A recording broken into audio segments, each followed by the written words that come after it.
오늘 우리에게 주시는 하나님의 말씀은 구약성경 사무엘상 17장 45절로 50절 말씀입니다. 사무엘상 17장 45절로 50절 말씀입니다.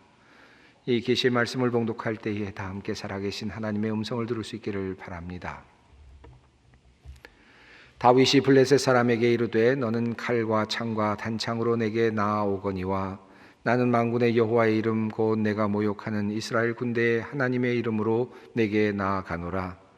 오늘 여호와께서 너를 내 손에 넘기시리니 내가 너를 쳐서 내 목을 베고 블레셋 군대의 시체를 오늘 공중의 새와 땅의 들짐승에게 주어 온 땅으로 이스라엘의 하나님이 계신 줄 알게 하겠고 또 여호와의 구원하심이 칼과 창에 있지 아니함을 이 무리에게 알게 하리라. 전쟁은 여호와께 속한 것인즉 그가 너희를 우리 손에 넘기시리라.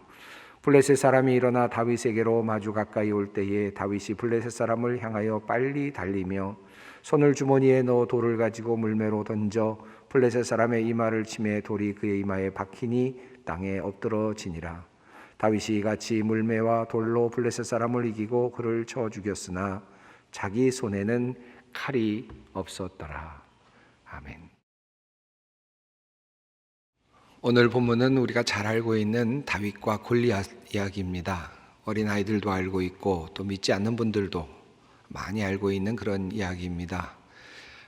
오늘 이 내용을 너무나 잘 알려진 내용이기 때문에 조금 배후에 있는 배경을 중심으로 살펴보면서 오늘 본문에 접근해 가려고 합니다.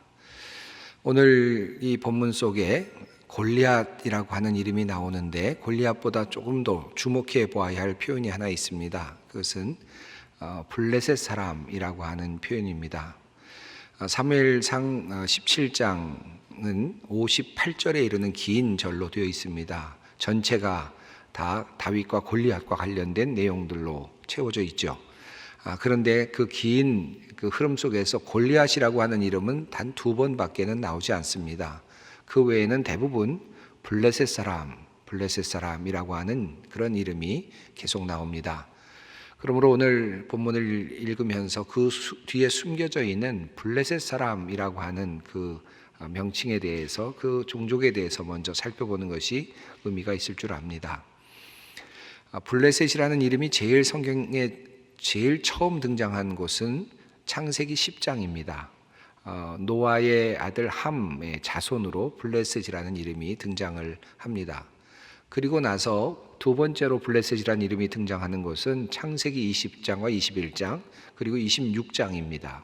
창세기 20장과 21장에서는 아브라함의 이야기가 소개되고 있고 26장에서는 이삭의 이야기가 소개되고 있는데 그곳에서 모두 블레셋이라는 이름이 등장합니다. 하나님께서 이스라엘 백성의 시조로서 아브라함을 이제 부르시고 가나안 땅으로 가게 하셨을 때 그곳에 도착했을 때 이미 그곳에는 블레셋 사람들이 거주하고 있었던 것 같습니다. 이삭의 경우에도 마찬가지죠. 그랄 지역에 블레셋 사람들이 거주하고 있었습니다. 물론 그때는 하나의 백성을 이룬 큰 민족을 이룬 형편이 아니었고 가족 공동체 정도의 그런 규모였기 때문에 블레셋 사람들과 잘 소통하면서 지낼 수 있었던 것 같습니다. 자, 그런데 이 블레셋이라는 이름이 이제 하나의 큰 이름이 되고 이스라엘도 하나의 큰 민족적 이름이 되기 시작할 때는 이제 출애굽에 관련돼서부터입니다. 이 출애굽이 시작되었을 때 하나님께서는 이스라엘 백성들을 이끌어내신 다음에 가나안 땅으로 빨리 갈 수 있는 방법은 블레셋 사람의 길로 이렇게 이끌어서 가는 것이었는데 하나님께서는 그 길을 택하지 않았습니다. 그 이유는 그가 그리로 가다가 이스라엘 백성을 그리로 끌고 가다가 블레셋 사람들과 전쟁을 하게 되면 이스라엘 백성들이 다시 애굽으로 돌아갈까 봐 하는 그런 걱정으로 하나님께서 그 길로 인도하지 않으셨다라고 출애굽기 13장은 우리들에게 전해주고 있습니다. 그리고 본격적으로 이제 블레셋이라는 이름이 등장하는 것은 가나안 정복 때부터입니다. 가나안을 정복하는 이야기 속에 블레셋이 등장하는데요. 이스라엘 백성들이 이제 가나안 땅을 점령했을 때 모든 땅들을 다 점령하고 모든 백성들을 다 몰아낸 것이 아니었습니다. 일부는 몰아냈지만 또 일부는 몰아내지 못한 상태로 가나안 정복이 이제 마무리되죠. 그리고 계속해서 끊임없이 이제 남은 백성들을 몰아내는 그런 일들이 계속 이어지게 됩니다. 가나안 정복을 한 후에 이제 정복하지 못한 땅에 대한 그런 그 리스트들이 나오는데, 그 목록이 나오는데, 그 목록 속에 블레셋 사람들이라고 하는 목록이 나타납니다. 자, 그러니까 이스라엘 백성들이 가나안에 들어간 후에는 그 다음에는 블레셋의 사람들, 다시 말하면 그곳에 이미 정착하고 있었던 블레셋 사람들과 마찰이 일어날 수밖에는 없었을 것입니다. 그 마찰에 대해서 자세한 내용들이 나오는 것이 사사기, 그리고 사무엘상, 사무엘하입니다. 이 사사기에 보면 아주 초기 단계에서 이스라엘 민족과 그리고 블레셋 민족이 서로 싸움을 하게 되는 내용이 나오는데, 3대 사사인 삼갈의 이야기 속에 블레셋과의 전투가 이제 소개됩니다. 소를 모는 막대기로 블레셋 사람 600명을 쳐서 죽였다라고 하는 내용이 이제 쓰여 있죠. 삼갈의 이야기입니다. 그리고 이어서 또 다른 사사가 등장하는데, 그 사사는 삼손이라고 하는 사사죠. 여러분 잘 아시는 분입니다. 이 삼손이 살던 그때에는 블레셋 사람들이 이스라엘을 거의 점령하다시피 그렇게 살고 있었습니다. 약 40년 동안 이스라엘은 블레셋 사람들의 아래서 그렇게 생활을 했던 것으로 보여집니다. 그때 활동했던 사람이 바로 삼손입니다.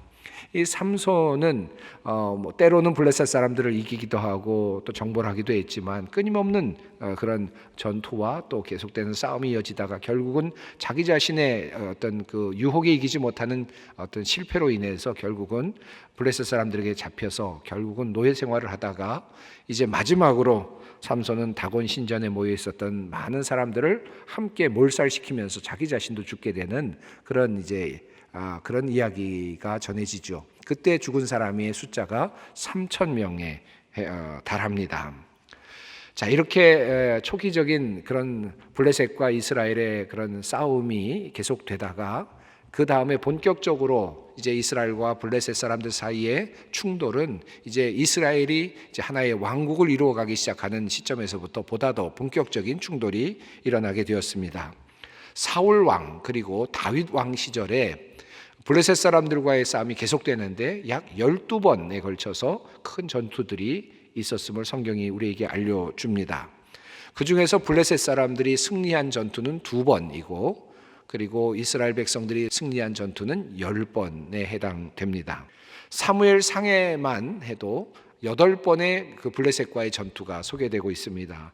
첫 번째 전투는 언약궤를 빼앗기는 이스라엘의 패배의 전투이고, 그리고 이어지는 전투는 미스바에 모여서 기도하고 그리고 이제 승리를 얻게 되는 7장에서의 미스바에서의 전투입니다. 그리고 13장과 14장에서는 요나단을 중심으로 진행된 전투가 승리로 그렇게 결말을 맺게 됩니다. 그리고 이어지는 전투가 17장에 있는 바로 오늘 본문인 엘라에서의 전투입니다. 이 전투는 소년 다윗과 골리앗의 전투로 잘 알려진 그런 전투였습니다. 자, 이런 배경을 중심으로 이런 질문을 던져봅니다. 자, 그러면 이 시점에서 이런 질문이 생겨날 수 있습니다. 왜 하나님께서는 가나안 땅에 살고 있었던 원주민 블레셋을 완전히 몰아내지 못하도록 하셨을까 하는 질문입니다. 하나님께서 가나안 땅을 정복하도록 하셨을 때 얼마든지 모든 민족을 다 내어쫓도록 하시고 깨끗게 하시고, 그렇게 한 다음에 하나님께서 이스라엘 백성들에게 가나안 땅을 주실 수도 있었을 것입니다. 그러나 하나님께서는 그렇게 하지 아니하셨고, 블레셋 사람들과 또 몇몇 가나안 민족들이 남겨진 상태에서 이스라엘 민족이 가나안에 정착하도록 하셨습니다. 그 이유가 무엇일까요? 그 이유는 쉽게 성경에서 발견할 수 있습니다. 사사기 3장에 나오는 말씀이 그렇습니다. 가나안 전쟁을 전혀 겪어본 일이 없는 모든 이스라엘 백성을 시험하시려고 주님께서 그 땅에 남겨두신 민족들이 있다. 전에 전쟁을 겪어본 일이 없는 이스라엘 자손의 세대들에게 전쟁이 무엇인지 가르쳐 알게 하여 주려고 그들을 남겨두신 것이다. 그들은 바로 블레셋의 5 통치자와 가나안 사람 모두와 시돈 사람과 히위 사람이다. 여러분, 이 말씀 속에서 하나님께서 이스라엘 백성들이 정착하게 되는 가나안 땅에 왜 블레셋 사람들과 다른 민족 사람들을 남겨두셨는지 그 이유를 알 수 있지 않겠습니까? 하나님께서 말씀하시는 그 내용에 따르면 이스라엘 백성들을 시험하시기 위해서, 그리고 전쟁을 알지 못하는 사람들이 전쟁을 하는 법을 배울 수 있게 하기 위해서 하나님께서 그들을 남겨두셨다라고 하는 말씀입니다. 여기서 전쟁을 하는 법이라는 뜻은 하나님과 함께 전쟁을 하는 법을 배우게 하기 위해서라는 뜻으로 풀을 수 있겠습니다.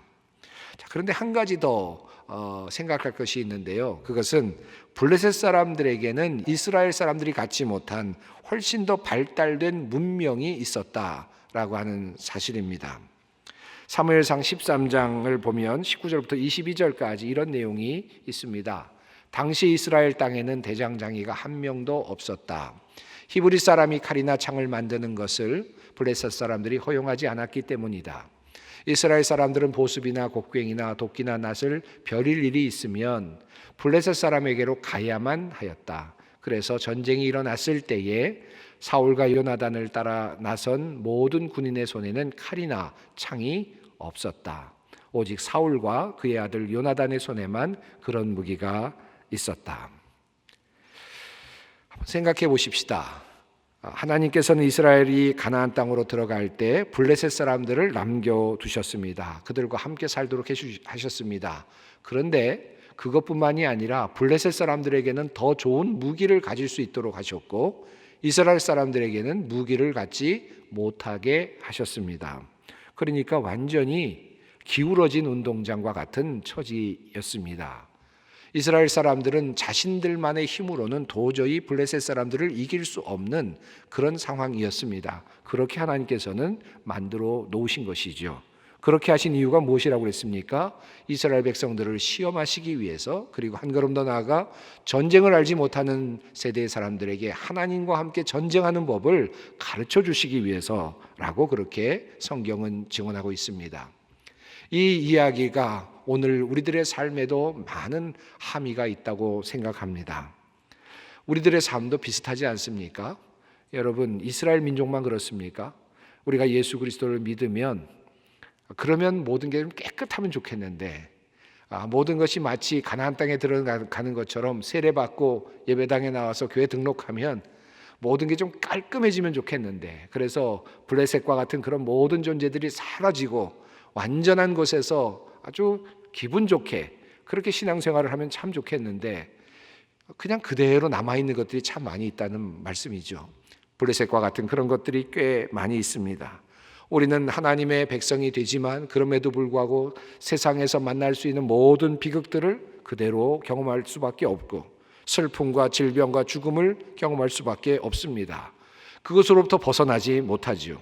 하나님께서는 안타깝게도 그것으로부터 벗어나도록 우리를 계획하지 않으셨습니다. 늘 우리 앞에는 싸워야 할 존재가 있고 분투하고 그리고 넘어서야 할 그런 주제들이 항상 놓여 있습니다. 우리의 힘으로는 도저히 어쩔 수 없는, 어떻게 볼 수 없는 그런 힘겨운 과제들이 항상 우리 앞에 놓여 있습니다. 하나님께서 왜 우리를 그렇게 대우하시는가? 때로는 원망이 될 때도 있습니다. 그래서 하나님께 항의하고 싶을 때도 참 많죠. 그러나 그것은 하나님께서 능력이 없으셔서가 아닙니다. 하나님께서 게으름을 피셔서도 아니고 하나님께서 방임하셨기 때문도 아닙니다. 하나님의 능력 없음도 아니었습니다. 이것은 분명한 하나님의 의도된 그러한 일입니다. 그 의도는 결과적으로 우리를 온전하게 하려는 데 목적이 있다라고 하는 사실입니다. 자, 오늘의 이야기로 다시 돌아가 봅니다. 늘 그랬듯이 지금 이스라엘 백성들은 블레셋 사람들과 전쟁 중입니다. 블레셋의 군대는 지금 한 곳에 진을 쳤고 사울과 이스라엘 군인들은 엘라 평지에 진을 쳤습니다. 서로 맞서서 싸울 지금 태세입니다. 그런데 한쪽에서는 지금 군 장비를 가지고 있습니다. 칼을 들고 있고 방패를 들고 있고 그리고 갑옷을 입고 있습니다.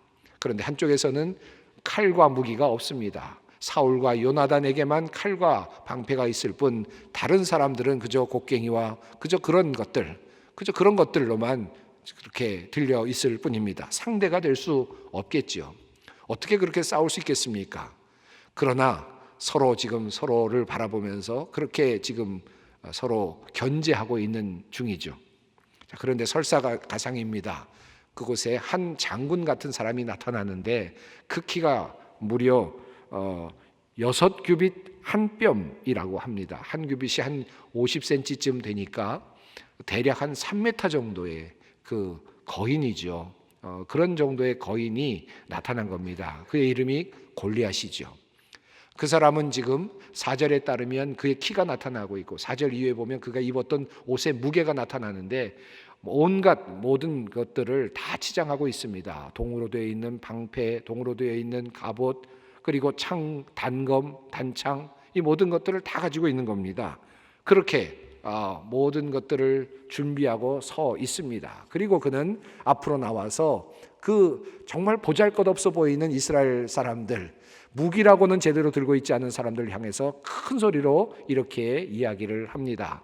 너희는 한 사람을 택하여 내게로 내려보내라. 그가 나와 싸워서 나를 죽이면 우리가 너희의 종이 되겠고 만일 내가 이겨 그를 죽이면 너희가 우리의 종이 되어 우리를 섬길 것이니라.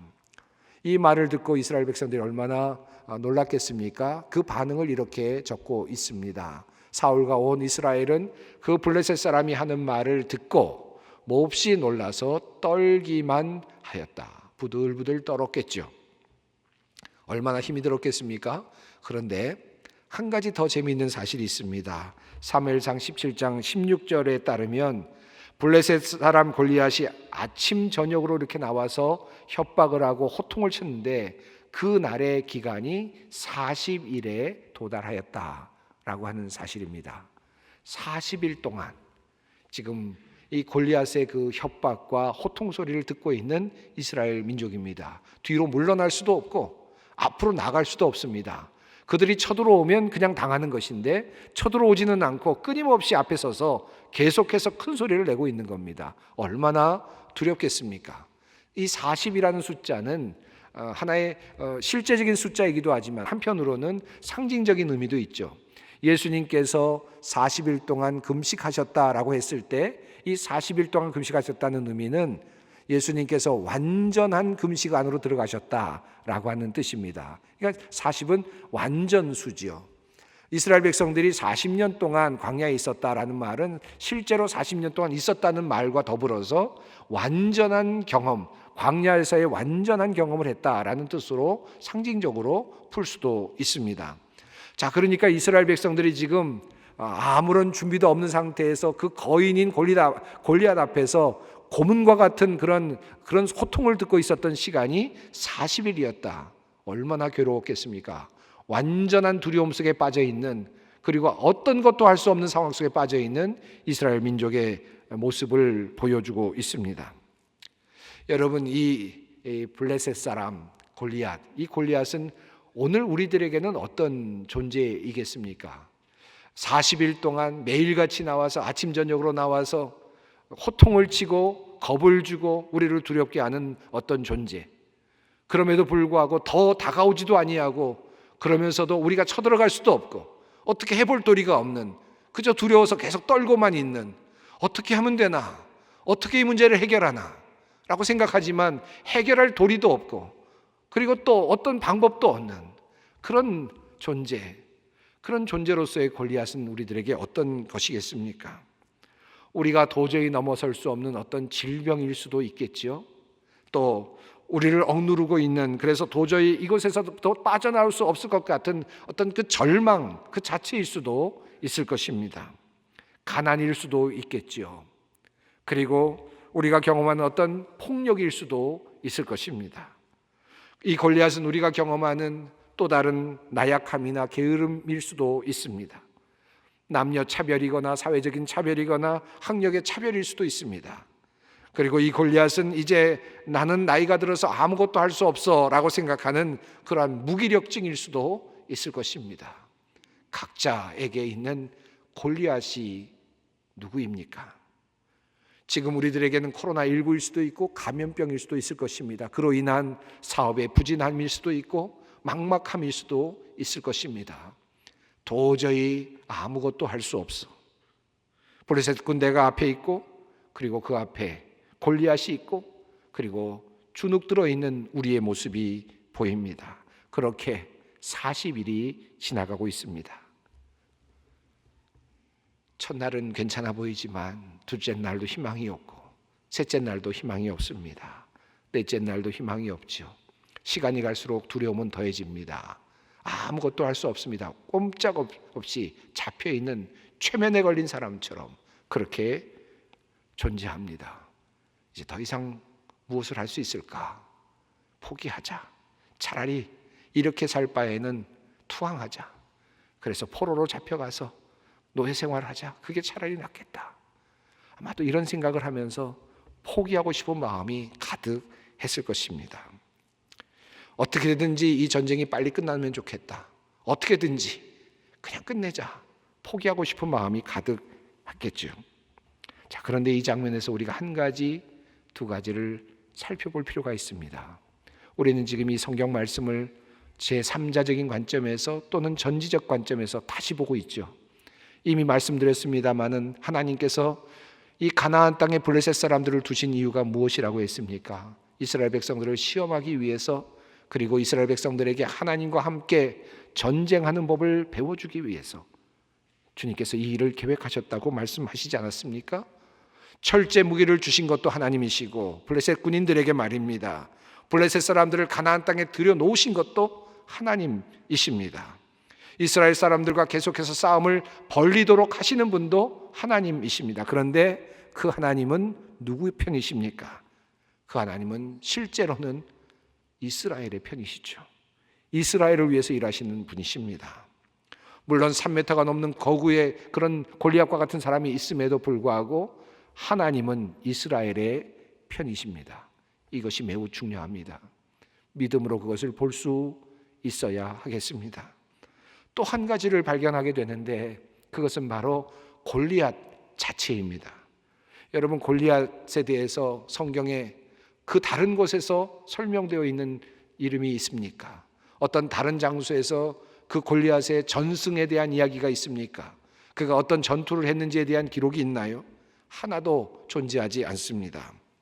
그가 고작 한 일이라고는 40일 동안 블레셋 사람들 앞에 서서 그 이스라엘 사람들을 향하여 바라보면서 큰 소리를 외치면서 아침에 나왔다가 다시 들어가고 저녁에 나왔다 다시 들어가는 일을 반복했을 뿐입니다. 과연 그 사람이 힘이 있는 사람이었을까요? 과연 장수였을까요? 의심이 들지 않습니까? 만약에 그가 정말 큰 힘이 있었다면 그냥 혼자 내려와서 사람들을 무찌르고 그렇게 끝내버렸을지도 모릅니다. 그랬더라면 이미 이스라엘은 없었을 것입니다. 그런데 골리앗은 그렇게 하지 못하고 있습니다. 끊임없이 말만 하고 있죠. 위세입니다. 허세입니다. 허풍입니다. 어쩌면 그것이 골리앗의 진짜 모습일지도 모릅니다. 지금 상황은 심리적인 상황이기도 합니다. 골리앗이 정말 힘이 있거나 능력이 있는 장군이 아니라 그저 호우대가 멀쩡한 사람을 데려다가 장군의 옷을 입혀놓았을지도 모르는 일입니다. 그러나 그 골리앗을 바라보면서 40일 동안 이스라엘 백성들은 이미 힘이 모두 빠져버렸습니다. 이제는 더 이상 싸울 능력도 없고 싸울 힘도 없습니다. 마술에 걸린 사람처럼, 최면에 걸린 사람처럼 그렇게 힘없이 있을 뿐이죠. 그때 다윗이 등장합니다. 그는 아버지의 심부름으로 형들에게 먹을 것을 전해주기 위해서 전쟁에 왔다가 이 놀라운 광경을 바라보게 됩니다. 그런데 그는 마술에 걸려있지 않았습니다. 그 최면에 걸려있지는 않았습니다.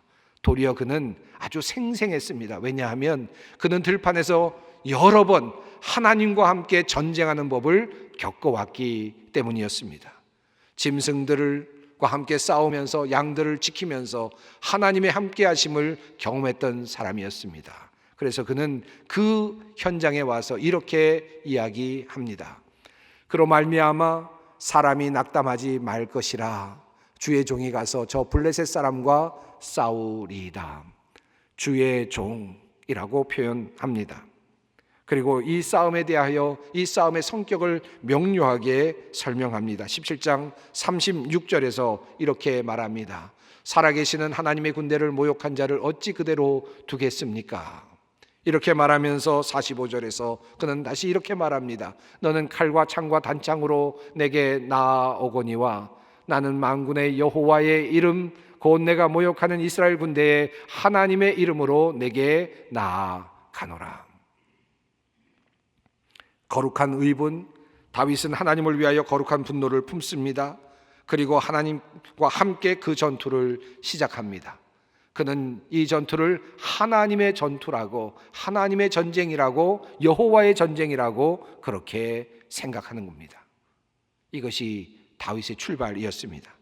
그리고 다윗은 두 번째로 과거에 하나님께서 함께해 주셨던, 하나님과 함께했던 그 전투를 회상합니다. 37절은 이렇게 말합니다. 여호와께서 나를 사자의 발톱과 곰의 발톱에서 건져내셨은즉 나를 이 블레셋 사람의 손에서도 건져내시리이다. 과거에 함께하셨던 하나님, 과거의 전투에서 함께하여 주셨던 하나님, 그 하나님을 다시 회상하면서 그것을 잊지 않고 오늘의 현장에 대입하면서 오늘도 하나님께서 나와 함께 하시리라, 이 전투에서 하나님이 나와 함께 하실 것이라 라고 하는 믿음을 갖습니다. 그리고 마지막으로 그의 가장 위대한 점은 실제로 그가 그렇게 말할 뿐만 아니라 갑옷도 입지 않고 자기의 익숙한 돌 5개를 들고 골리앗을 향해 달려 나아갔다는 것입니다. 어쩌면 매우 무모해 보이는 행동입니다. 그런데 다윗은 하나님의 이름을 위해서 일어났고 이것은 하나님의 전쟁이라, 여호와의 전쟁이라는 규정을 하고 일어났고, 그리고 과거에 하나님께서 함께 주셨던 그 사건을 회상하면서 믿음을 가지고 일어났고, 그리고 돌 5개를 들고 일어섰습니다. 이것이 바로 하나님과 함께하는 전쟁의 모습입니다. 다윗의 전쟁, 그리고 여호와의 전쟁입니다. 하나님과 함께 전투를 한다는 것, 하나님과 함께 전쟁하는 법을 배운다는 것은 어떤 의미겠습니까? 사무엘상 앞부분을 보면, 4장 앞부분을 보면 이스라엘 백성들이 첫 번째 블레셋과의 전투에서 패하는 장면이 나오죠. 4천여 명이 희생되는 큰 타격을 입습니다. 그러자 이스라엘 백성들이 함께 모여서 왜 우리가 패하게 되었는지를 고민합니다. 그리고 답을 얻죠.